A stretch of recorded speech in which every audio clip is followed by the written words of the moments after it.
ብሩኬ ለሀይሜ ከእስር ቤት ደብዳቤ ላከላት። በጣም ያሳዝናል። ዳኒ ግን ምን የተጨከነ ማለት ነው። ሰላም ቢያስልኝ የተከበራችሁ ስለዚህ ምን ተከታዮች ይቻላል ነውና ሰብስክራይብ ላይክ ሸር በማድረግ አበረታቱኝ። ስለምታበረታቱኝ ማመሰግናለሁ። በእውነት እስከ መጨረሻው ቪዲዮን ይይልኝ ሰዓት እንዲቆጥርልኝ ማለት ነው። እሱም እንግዲህ ዳኒ ትናንትና ያው መጀመሪያ ቀጥታ እሱ ማለት ነው ብሩክን ሊያስፈራራ እኮ ነው። መጀመሪያ የት ሄደ የሆነ ጠበቃ ነኝ ባይሆን እድና አናገረው።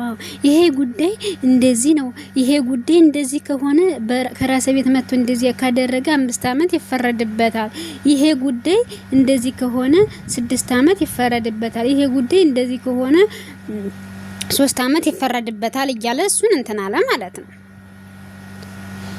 በቃ ብሩኬን በቪዲዮ አድርጎ ያስፈራራው ማለት ነው። ዳኒ ግን እኮ ከፖሊስ ጣቢያ እኮ አልሄድም፣ ማዘዣ ገና ለጠበቃው ነው እያናገረ ያለው ማለት ነው።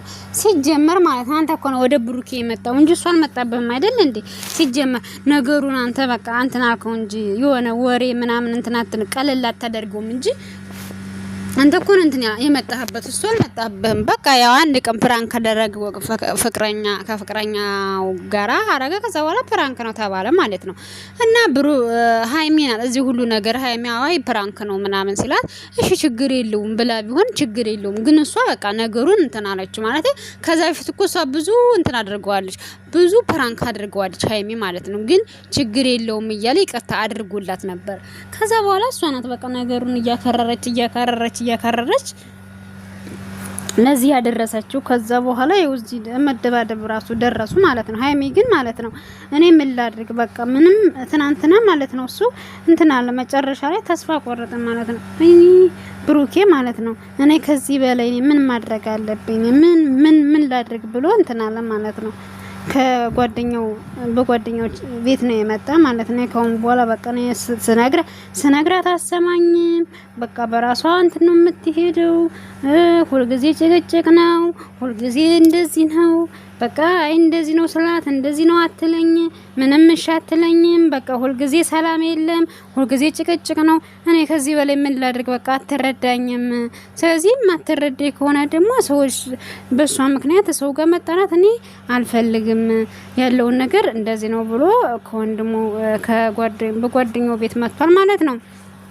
እና እሱም ትክክል አለው። ሃይሚ ግን ማለት ሌላ ጊዜ ጥፋትሽን እንትን ብለሽ በቃ ሰላም ያለው ቪዲዮ ስሩ። እኔ ግዴታ እናንተ መጣላታችሁ ግዴታ በመጣላታችሁ በዛ አይደለም እንትን የምትሉት ማለት ነው። በመጣላታችሁ በዛ አይደለም እንትን የምትሉት ማለት ብር የምታገኙ እናንተ ኖርማል ቪዲዮ ብትሰሩ ራሱ እግዚአብሔር ይመስገን አሁን ሰው ወደ እናንተ ዙሯል እና ሩታን ትቶ ወደ እናንተ ዙሯል። እየሰራችሁ ነው፣ እግዚአብሔር ይመስገን ደስ ይላል ማለት ነው።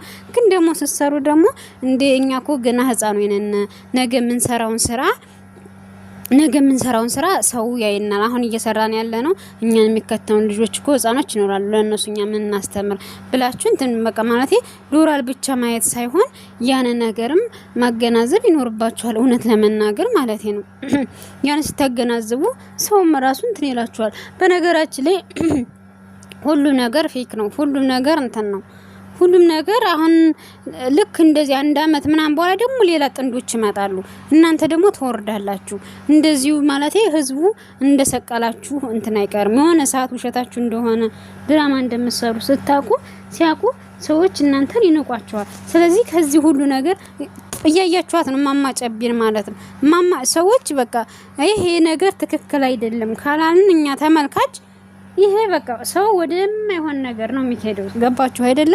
ወደማይሆን ነገር ይሄዳል።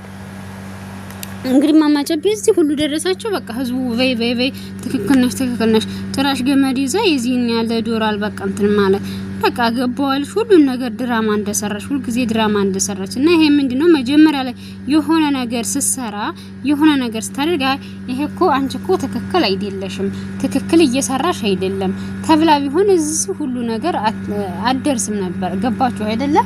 ስለዚህ አንዳንድ ጊዜ ደግሞ ሰዎችን ተመልካቾችን በቃ እንዴ ሃይሚና ብሩኬ በቃችሁኛ ሰላም ነው የምፈልገው እየተባላችሁ ነው አይደል እንዴ?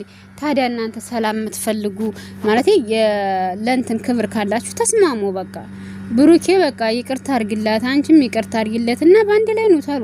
ሁልጊዜ ጭቅጭቅ፣ ሁልጊዜ እንትን ህዝቡ ራሱ ይሰለቻል እኮ ነው ለመናገር፣ ሁሉ ነገር ይሰለቻል እንደዚህ ሁልጊዜ በቃ ማለት የሰው ይወዳቸዋል እግዚአብሔር ይመስገን። ግን በቃ እንደዚህ ጭቅጭቅ ሲሆን ደግሞ የእናንተን ማየት የእናንተን እንትን ማለት እንትን ይላል።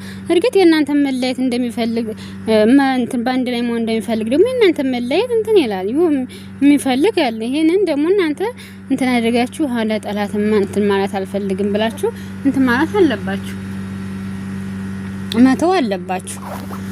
ሁሉ ነገር ተተዋርጋችሁ ባንድ ላይ መሆን አለባችሁ። አለዛ በቃ ሰዎች እንትን ይሏችኋል ማለት ነው።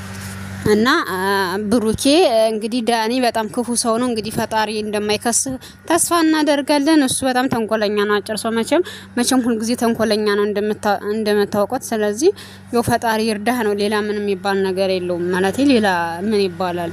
ምንም አይባልም። እና ከዚህ ተንኮለኛ ሰውዬ እራቅ ብሩኬ፣ አለዛ በጣም ላንተ ይከብድሃል። በጣም ከባድ ነው የሚሆንብህ ማለት ነው። በእውነት በጣም ይከብድሃል። እስር ቤት አንድ ጊዜ ከገባ የዚህ ሀገር መንግስት ደግሞ እንደምታውቀው ነው። በቃ ህግ ጥሩ ለሰራና ላልሰራ እንትን አይልም ማለት ምንም ያልሰሩትን እያሰራቸው ነው። ግን ብዙ የበደሉትን በቃ ትንሽ አስሮ ይለቃቸውና ህጉም እንትን ስላልሆነ ስለዚህ አንተ ያለውን ነገር ተናግረህ በቃ ይቅርታ በለው። ያለውን ነገር ተስማምታችሁ እንትን በሉ። ከሀይሚ ጋር ራሱ ታረቁ፣ ተስማሙ እና ወደ ሁለተኛው ሲሄድ ስለና ሩታ ስለና አብርሽ ነው። እንግዲህ ሩታና አብርሽ ትናንትና መጥተው ነበር በሱ ቻናል መጥተው ነበርና ያው ተገናኝተዋል። እና እሱ ደግሞ እስከ 2 ቀን እንትን ሰጥሻለሁ አለዛ ግን ቀለበት ግን ለምን አወለልከው? እና ደግሞ እናንተ ሶሻል ሚዲያ ያላችሁ ሰዎች በህይወቴ አያገባችሁም ብሏል። ማንም አያገባውም ባንተ ህይወት ማን ያገባል? ሲጀመር ማንም አያገባውም እኮ አብርሽ ሲጀመርኩ ሩታ ትክክል ናት። መጀመሪያ ነው ያልኩህን አይ እሱ እንትና ጋር ነው ሄደው ብለሽ ነበረ። ግን እኔ ብቻዬን እንደሄድኩ አይ ብቻህን መሄድ ያለ መሄድ ሳይሆን ለምን እናንተ መማከር አቃተን? ለምን እናንተ አንማከርም? ምን ያለችው እኮ ማለት ነው። ገባችሁ? ለምን እናንተ አንማከርም? ከዚህ ሁሉ ነገር ለምን እንደዚህ ይሆናል? ሳትማከር ለምን ተማክረን ለምን ታፈርሳለህ በሚለው ነው እሷ የተናደደችውና ምንም አንተ ሁልጊዜ ጭቅጭቃ ሁልጊዜ በነገራችን ላይ አብርሽ እውነቱን ነው። ሁልጊዜ የሆነ ጠብ አለ ቁጥር ቤታችሁን ለቃችሁ መተዱ ሴቶች ግን ትዳር አይደለም ይሄ። ትዳር እኮ ትዳር አይደለም። በተለያያችሁ ቁጥር ጭቅጭቅ ነው። ግን አብራችሁ ስትሆኑ በቃ ትንሽ እንትን በላችሁ ትንሽ እንትን ማለት አለባችሁ። የሆነ ነገሮችን ቀለል ማድረግ አለባችሁ። አለዛ ነገሩ ዙሩ እየከበደ ነው የሚሄድባችሁ ማለት ነው። እና እንደዚህ ነገሮችን በቃ ሩታ ነገሩን በጣም እያካረርሽ ነው፣ እያበዛሽ ነው። እውነት ለመናገር ነገሩን በጣም አካበርሽ። አዎ ጥፋት አለበት አብረሽ፣ ግን ደግሞ አንቺ በቃ ቤሽን ጥለሽ መሄድ የለም። አሁን ተመለሽ፣ እንደኔ ብትመለሽ የተሻለና የተመረጠ ነው እላለሁኝ። ቤተሰብ ስለተከታተላችሁኝ አመሰግናለሁኝ። ይቻላል አበረታቱኝ። ሰብስክራይብ፣ ላይክ፣ ሼር አድርጉልኝ። መልካም ጊዜ። አመሰግናለሁ።